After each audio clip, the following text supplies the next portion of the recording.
ಯಾರೋ ನೀನು? ಯಾಕೆ ಬಂದಿದ್ಯಾ ಮಗನೇ? ಹೀಗೆಲ್ಲ ಕೇಳಿದ್ರೆ ಬಾಯ್ ಬಿಡಲ್ಲ ನೀನು. ಹೇಳು, ಹೇಳ್ತಾ ಇಲ್ಲ? ಬೇಡಿ ಬೇಡಿ, ಹೇಳ್ತೀನಿ. ಇದೆಲ್ಲ ನಾನು ಆ ಮದನ್ ಹೇಳಿದ ಪ್ರಕಾರ ಮಾಡ್ತಾ ಇರೋದು. ಮದನ್? ಹೇಯ್, ಕರ್ಕೊಂಡು ನನ್ನ.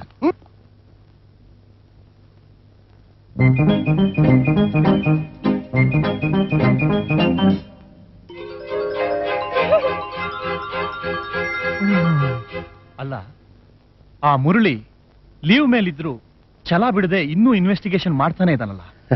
ನೀನೇನು ಹೆದರ್ಕೋಬೇಡ.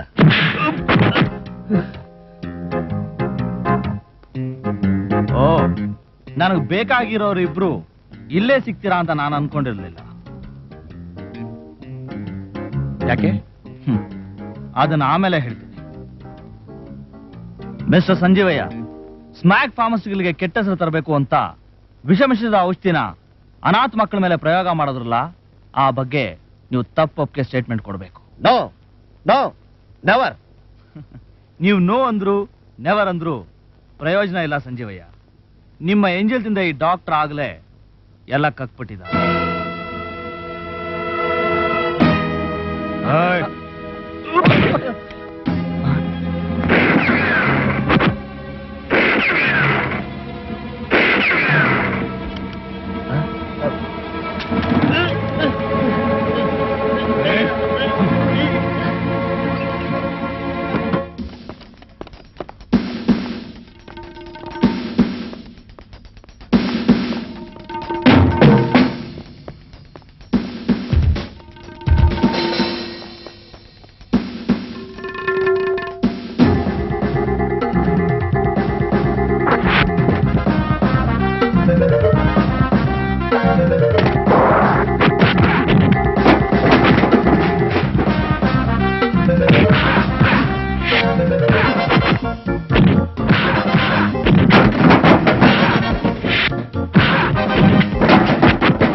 ಮಿಸ್ಟರ್ ಮದನ್, ನಮ್ಮ ಭಾವ ನಿಮ್ಗೆ ಎಂತ ಒಳ್ಳೆ ಪೋಸ್ಟ್ ಕೊಟ್ರು, ಎಷ್ಟೊಂದು ಜವಾಬ್ದಾರಿ ಕೊಟ್ರು.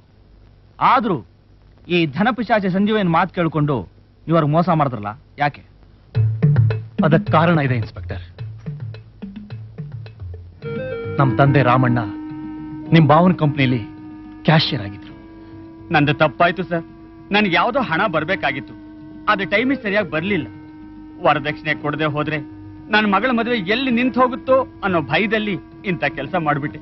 ದಯವಿಟ್ಟು ನನ್ನ ಕ್ಷಮಿಸ್ಬಿಡಿ ಸರ್. ನಾನು ನಿಮ್ಗೆ 2 ದಿನ ಟೈಮ್ ಕೊಟ್ಟಿದ್ದೀನಿ. ಅಷ್ಟಲ್ಲಿ ಹಣ ತಂದು ಕೊಡದೆ ಹೋದ್ರೆ ಪೊಲೀಸ್ ಕಂಪ್ಲೇಂಟ್ ಕೊಡ್ಬೇಕಾಗುತ್ತೆ. ಅಪ್ಪ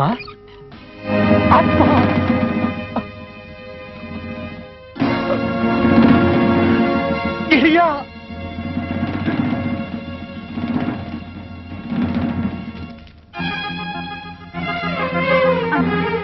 ನಿನ್ ಪ್ರೀತಿ ಸದಾ ಇವ್ ನಿನ್ ತಂಗಿ ಮೇಲಿರ್ಲಿ. ಅಪ್ಪ ಫ್ಯಾಕ್ಟ್ರಿಲಿ 2 ಲಕ್ಷ ರೂಪಾಯಿ ದುರುಪಯೋಗ ಮಾಡೋದ್ರಿಂದ ಅವ್ರ ಬಾಸು ಪೊಲೀಸ್ಗೆ ಕಂಪ್ಲೇಂಟ್ ಕೊಡ್ತೀನಿ ಅಂದ್ರು. ಜೈಲಿಗೆ ಹೋಗಿ ಬಂದವ್ರ ಮಗಳು ಅಂದ್ರೆ ಅವಳ ಭವಿಷ್ಯ ಹಾಳಾಗುತ್ತೆ ಅಂತ ಅಪ್ಪ ನಾನಿಲ್ದಾಗ ನೇಣು ಹಾಕೊಂಡ್ರು. ಅದನ್ನ ನೋಡಿ ನನ್ ಮದ್ವೆ ಮುಂಚೆನೆ ಈ ತರ ಆದ್ರೆ ಕಳ್ಳನ್ ಮಗಳು ಅಂತ ಯಾರು ಮದ್ವೆ ಆಗಲ್ಲ. ಆಗ ಜೀವನ ಪರ್ಯಂತ ನಿನಗ್ ಭಾರವಾಗಿರ್ಬಾರ್ದು ಅಂತ ನಾನು ಈ ರೀತಿ ಆತ್ಮಹತ್ಯೆ ಮಾಡ್ಕೊಂಡಣ್ಣ. ದಯವಿಟ್ಟು ನನ್ನನ್ನು ಕ್ಷಮಿಸ್ಬಿಡೋಣ. ಅಯ್ಯೋ, ಅಷ್ಟೊಂದು ಆಸ್ತಿ ಪಾಸ್ತಿ ಇರೋ ಮೋಹನ್ ಅಂತ ಯಜಮಾನ್ರು ಅವತ್ ನನ್ನ ತಂದೆನ ಕ್ಷಮಿಸಿ ನಿಧಾನವಾಗಿ ಹಣವನ್ನು ವಸೂಲಿ ಮಾಡೋದಕ್ಕೆ ಒಪ್ಪಿದ್ದಿದ್ರೆ ನಾನಿವತ್ತು ಅನಾಥ ಆಗ್ತಿರ್ಲಿಲ್ಲ. ಅಷ್ಟು ಕರುಣೆ ಇಲ್ದಿರೋ ಇವರಿಗೆ ಜೀವದ ಬೆಲೆ ಅಂದ್ರೆ ಏನು ಅಂತ ತಿಳಿಸ್ಬೇಕು ಅಂತ ಕಾಯ್ತಾ ಇದ್ದೆ. ಅದೇ ಸಮಯಕ್ಕೆ ಸರಿಯಾಗಿ ಸಂಜೀವಯ್ಯನವರು ಮೋಹನನ ಕಂಪನಿ ಮುಚ್ಚೋ ಹಾಗೆ ಮಾಡೋದಕ್ಕೆ ನನಗೆ ನಿನ್ ಸಹಾಯ ಬೇಕು, ನನ್ನ ಫ್ಯಾಕ್ಟ್ರಿಲಿ ಅರ್ಧ ಪಾಲ್ ಕೊಡ್ತೀನಿ ಅಂದ್ರು. ಅದಕ್ಕೆ ನಾನು ಒಪ್ಕೊಂಡೆ. ಅವತ್ ಮಾಲ್ನ ಅದ್ಲು ಬದಲು ಮಾಡಿಸಿ ಅನಾಥಾಶ್ರಮಕ್ಕೆ ಕಳಿಸ್ದೆ.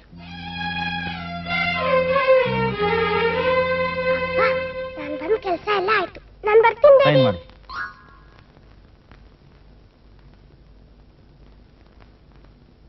ಸೈ ಇವ್ರನ್ನ ಸೆಲ್ಗಾಕಿ ನಾನು ಈಗಲೇ ಬರ್ತೀನಿ. ಬನ್ನಿ ಬಾವ.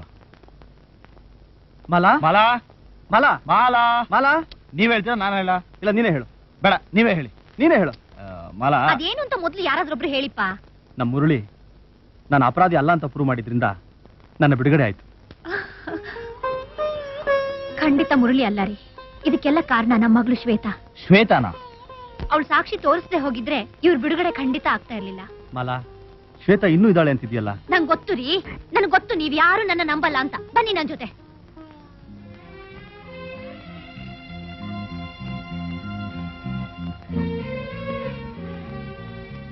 ಶ್ವೇತಾ. ಮಾಲಾ ಈಗಲೂ ಹೇಳ್ತೀನಿ, ಇದು ನಿನ್ನ ಭ್ರಮೆ. ನಡಿ ಹೋಗೋಣ. ಇಲ್ಲ ರೀ, ಖಂಡಿತ ಇಲ್ಲ. ಈಗ ನೋಡ್ತಾ ಇರಿ, ಈ ಬಳೆ ನೀವ್ ಹಿಡ್ಕೊಂಡು ನೋಡಿ, Shweta ಕಾಣಿಸ್ತಾಳೆ. Shweta, Shweta, Shweta,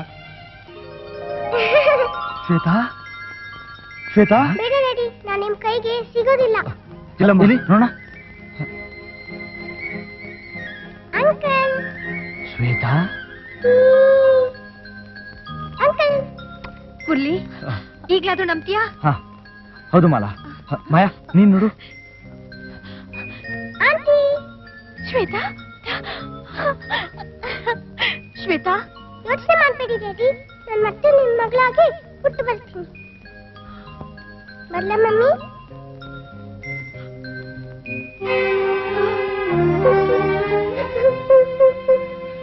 Tata. Shweta. Mummy. Daddy. Tata. Shweta. For more updates, like, comment, subscribe to our channel.